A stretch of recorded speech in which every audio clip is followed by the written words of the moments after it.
Here are the books I would sell my soul to be able to read for the first time again. Hello and welcome to my booktube entrance. I've decided that I was really craving a sort of long form discussion kind of content. So to break the ice into this booktube kind of open discussion, here are the books I would sell my soul to be able to read for the first time again. In no particular order, the Harry Potter series, specifically the Prisoner of Azkaban, Goblet of Fire, and the Half-Blood Prince. Those three books really awoke something in me in being able to understand, love, crave, and want to be a part of a fictional story. When I was younger, I was born around the time that these were coming out. So my parents read me the first two books, and then from there on I read the rest of them on my own. And then I did go and see the movies in theater when they were coming out. So just kind of seeing the progression of a good story as a story into a film really awoke this kind of craving for more books that could potentially become movies. So this is probably the first series that I remember having such a big, strong hold on me. And then following that was the Twilight series. I read this in 3rd grade, and I remember just being completely baffled because I was reading at such a faster and higher rate than the people around me were, but I just wasn't impressed with what I was reading. And my 3rd grade teacher was like, here, take this book to your mom and see if she approves you reading this.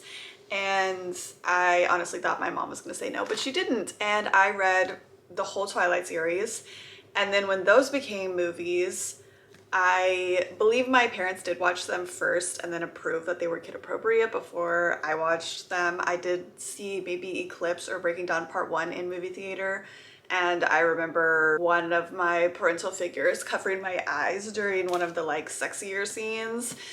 So this is also another big series book that pulled me in, that captivated me, that created a great world for me to exist in, and showed me that it was okay to have attachments to books, which I don't know if it's necessarily true, but this was definitely one of those that I grew such an attachment to that even now when I've reread them as an adult and I've realized that the writing maybe isn't spectacular, that there is still this fondness from me. The Secret History. This is a lot of people's favorite book, and it's a lot of people's favorite book, but for good reasons. I think the writing is phenomenal. The plot, the story, how the book starts, this kind of murder mystery entanglement of lives. Someone I was friends with, maybe I was a freshman in high school, and she let me borrow this book and I spilled water on it. And I remember being so stressed out because I was gonna have to go buy her a brand new book because I didn't want her to know that I ruined it, her copy. And little did I know that this would become probably my top book that I've ever read. And I've gone on to annotate this copy and reread it multiple different times. And then of course, once I joined Book Talk and Bookstagram and I saw everybody talking about how good this book was, it reminded me, I have this book already. I own this book. I've already read it. Why not reread it? Why not join in on what so many people are discovering for the first time and kind of revitalize that love that you had for this book and this author? And that is what I did. And then I read her other two books, The Goldfinch and The Little Friend, and was not as intensely impressed as I was with The Secret History, although the writing is still incredibly strong. The author definitely has a great sense of self when she's writing. The Secret History is just #1 for me. So this is probably my most controversial favorite read, and that would be A Little Life. I found this book on Book Talk and am typically drawn towards books that are very sad or deal with some sort of trauma in them. And when I saw this book being recommended and then people posting trigger warnings, I decided I was gonna give it a go. I know that would probably make a lot of people wary, but I was more intrigued by that actually. I think I was about 50 pages in when I decided that I was going to annotate this on my first read, which is something I don't normally do because I want my first read to be the one where I am the most submerged into the book and the world that the author is creating. I have reread and annotated this copy multiple different times. It's just a very emotionally devastating, heartbreaking, intense read. And I remember how quickly I devoured it the first time that I did read it. And to this day, I don't think that there is one single day that I don't at least think of Jude or think of this book or have a craving to see people that are reading it for the first time what they're thinking about it. And I'm just going to take a second here with all of these books that I'm recommending. Please check content warnings, trigger warnings if that is something that you need to do. There is no shame in that at all. This one, a lot of people make fun of it and say that it's bad writing and a bad story because of the amount of horrific things that happen in here, but it is still realistic to a certain degree. I'm going to discuss two classics, Perfume and Frankenstein. Both of these are classics that I thought I wasn't going to like. My go-to classic before these books was A Picture of Dorian Gray, which is still a great book, but didn't reach me as much as these two did. I'm gonna talk about Frankenstein first. This book is the first classic I read that I didn't struggle to read, that I read in one sitting because it is a short book, and that the author, Mary Shelley, truly changed my mind on your morally gray character. There's lots of books that come out where you root for the villain, you root for the bad guy, you sympathize, you empathize, you relate to the villain of the story. As I continued to read and I finished my first read through and I was writing my review, I realized how much of this book could be an allegory for parenthood, could be an allegory for the two sides inside of yourself, you know, doing the right thing every time and then, you know, doing the wrong thing, and you choose which part of you that you want to be and that you want to feed into. And then the parenthood and childhood allegory, where a lot of parents just bring a child into the world, such as Dr. Frankenstein bringing in the monster, and then they realize what they've done, they're in shock, they're surprised, they don't know how to be a parent, they don't know how to teach someone life, they don't know how to express emotions properly or love properly.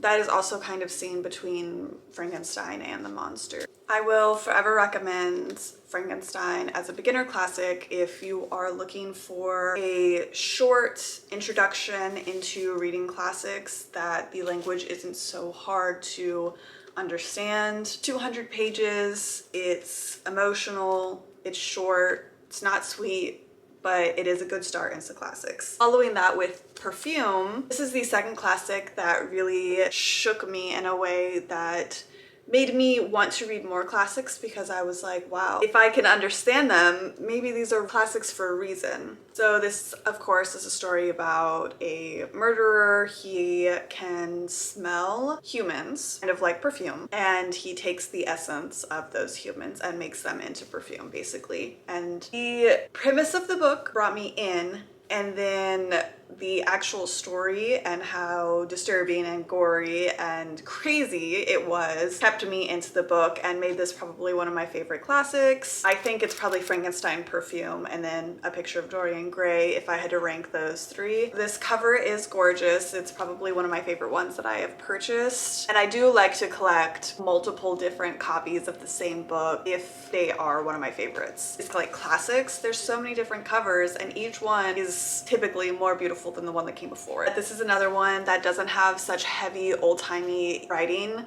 and also has a good enough story that will keep you intrigued and it's not too long. Some other classics are like 500, 600, 700 pages. I can never get into the writing enough. I can never understand it well enough, and then the 700 pages become very, very daunting. White Oleander. This book holds a deeply special place in my heart. I think specifically because of the timing that I read this at. I was kind of in my age, and then just the gorgeous prose and storytelling inside of White Oleander. I think that books that hold such heavy prose, but the writing doesn't feel bogged down, is truly something that only some authors are able to master, and I wish more authors would try, at least. But the ones that I have read, such as White Oleander, or even On Earth We're Briefly Gorgeous, the prose is so thick and sweet and rich, but the story still moves and flows smoothly. This is White Oleander. It's a story about a girl whose mother goes to prison, and then she's put in foster care, and she kind of has to figure out life on her own and make decisions for herself that perhaps no young girl should. And it is very tragic and very sad, but it is very captivating, and the movie did no justice to it. The Rabbit Hutch. This is a book I received as an art, and it was at the time when I was just beginning to really get into receiving ARCs for posting on Bookstagram and Book Talk. And I remember getting this book and reading it all in one day, and then just being so astonished that I had this book before it hit the bookstores, before it was in like Barnes & Noble, and I wanted everybody to have read it so I could talk about this book with somebody else. That wasn't a thing yet. Like, nobody else had it just yet. Only the couple other people who got ARCs had it. It's about an apartment complex that a couple different families live in. So it's about all these different families, how they intertwine, but it's specifically about this one apartment where I think there's like 3 or 4 people who just left. They aged out of foster care and they're living in there, specifically one girl, and how her search for a rebirth, her search for kind of a restart in life begins, and how it ends. The whole story, the whole intertwining of different families, different lives, all living in this one apartment complex in this small town is gorgeous. The writing is really good. I think that this is probably one of my favorite ARCs that I've received, where I went out and actually bought the finished book for myself. Next are 2 books that I saw on Book Talk. I'm going to talk about The Idiot first. This gained some traction on Book Talk not too long ago, I feel like. And the reason this is one of my favorites that I would want to read again is because the first time I read this, I was so aggravated by how slow the book was and how so many things were happening, but no time was progressing. And then when I finished the book, it felt like nothing actually happened. And then once I finished the book and I let it sit for a little bit, over the next couple of days, I realized how much I was thinking back to The Idiot, and I was wanting more from the story. I was wanting to read the next one. I was wanting to reread this one. I was beginning to understand the plot and how meaningful the story actually was. Even if I felt like nothing was happening while I was reading it, there was actually so many things happening, this progression that I wasn't even aware of until I had finished the book and I had sat with it for a little bit, which is kind of crazy because most people who read a book, they want to have that sense of accomplishment and achievement while they're reading the book. And to me, I was just like, it's getting nowhere, it's getting nowhere, it's getting nowhere, it's getting nowhere. Actually, I'm The Idiot. And then I read Either Or, which is the sequel to The Idiot, and that one was really good. I think it fixed itself in the way that you do get that sense of completion and success when you finish the book, but I think The Idiot still holds that special place in my heart for being a challenging book to me. And then lastly, Normal People. This is one of Sally Rooney's books. This is probably the most popular of Sally Rooney's books. I know Conversations with Friends is also pretty popular. They both got TV shows, and she just came out with Intermezzo, which was kind of like the book influencer achievement if you got an early edition of that book. So I did find this on Book Talk, and I went and picked it up. I am not a romance reader. I typically stay away from romance, but this one is categorized, I think, as literary fiction more so than romance.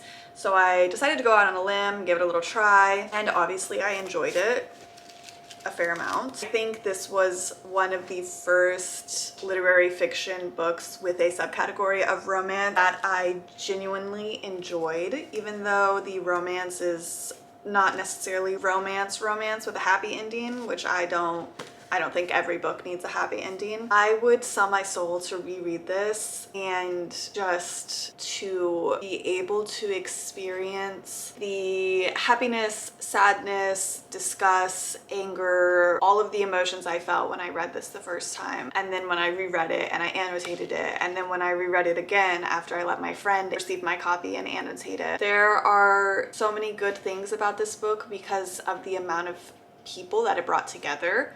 And I get when people read it and then they hate on it because she doesn't use quotations, or it's not actually that deep, or the book is not a good example of a healthy relationship. And that is true on all aspects, but it still brought so many people to reading books again.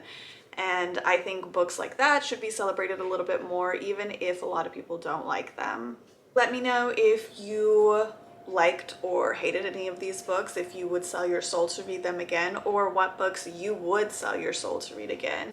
Those are all of the books that I would sell my soul to read again for the first time. It was just the right book at the right time for most of those. If I hadn't been exposed to the book world through Harry Potter as a kid, that I would not have progressed into the reader that I am now. And I think that is something wonderful because my parents planted that seed, unknowing that I would become as book obsessed and spend all my money on books and be broke. My name is Danny. This is my booktube entrance, my first steps onto booktube. I have no prior work experience here besides posting on Bookstagram and Book Talk, and obviously reading a lot of books. I did study literature in college for a little bit, but my degree path has changed since then. Also, I just wanted to kind of give like a little snippet of what I will probably be posting on here. I'm going to try to do recommendation videos, and then I'm also going to be doing some reviews, and I will also probably be doing a little bit of vlogging. Until next time.